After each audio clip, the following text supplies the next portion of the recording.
Palasyo ng Malacanang binuweltahan si VP Sara sa pag-uugnay sa malawakang pagbaha sa umano'y korupsyon sa kasalukuyang gobyerno. Betnaw si Sulet.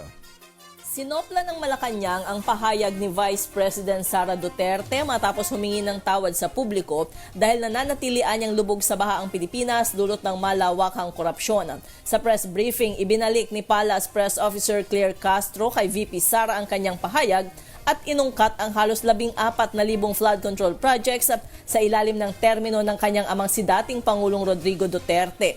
Ayon kay Castro, dapat naramdaman ng publiko ang mga proyekto at humupa ang malawakang mga pagbaha kung naisakatuparan ang mga flood control project noong Duterte administration.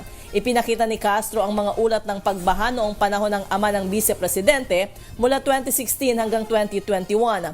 Iginiit ng palasyo na hindi dapat isisi ni VP Sara sa kasalukuyang administrasyon lang ang pagbaha, gayong may proyektong